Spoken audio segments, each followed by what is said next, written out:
Hi, my name is Philip Chesney and welcome to another episode of English Interviews.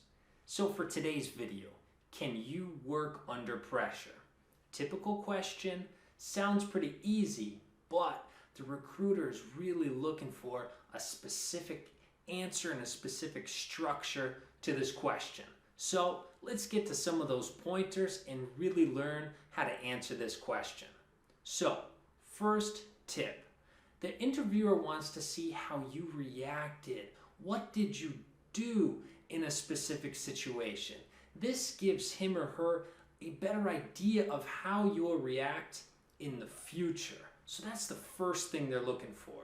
So we should always talk about a time that we worked under pressure and then show a positive outcome. So the positive results. So you worked under pressure, you had, a strict deadline that you had to meet, and then positive results. You don't want to talk about a pressure or something that was extremely difficult and then it failed. For this question, not the best of choices. So, always positive outcome.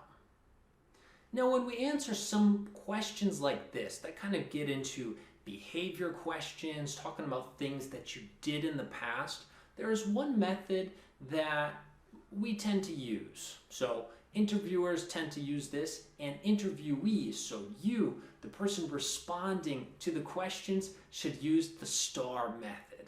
So STAR is an acronym for situation, task, action, and result. So let's take them one by one. The situation is a brief history or a brief story of the situation. Now, this could be the 5 W questions: who, what, where, when, and why.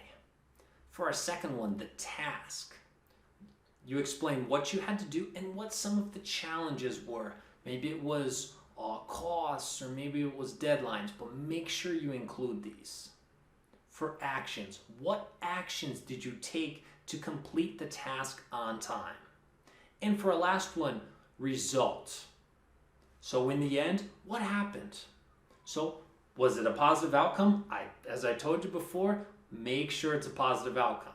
And next, if you can quantify it in numbers or how much it benefited the company, quantify it. This adds even more punch or even more emphasis to your answer.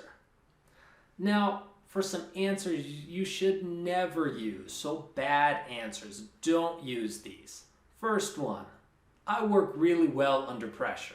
So as we can see here, it's not really telling the interviewer anything. It's not talking about what you did in the past, how you're proving that you are the real good candidate or you work really well under pressure.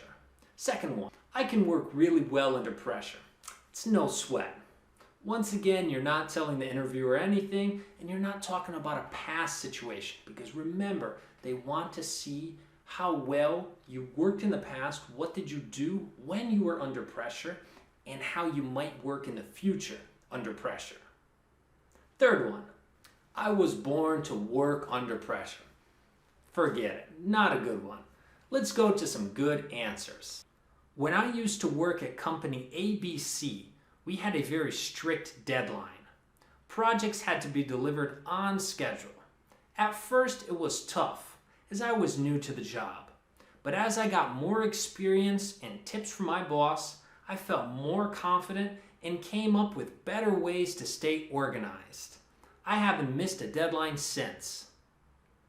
Now this is a good answer because we're showing what the task was, what the situation was, and what the result was, what you actually did and how it affects you today. Now, before you go, let me leave you with a quick activity. So what I want you to do is, think about a time when you had to work under pressure. How did you handle the pressure?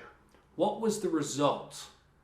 Try writing some bullet points just about a brief situation. Maybe practice in front of the mirror, or maybe practice in front of a parent, a colleague, a friend, just so you feel a little bit more confident with your answer. I hope that you've liked this short tip of the day and that you'll be able to put it into practice. Until next Tuesday, take care.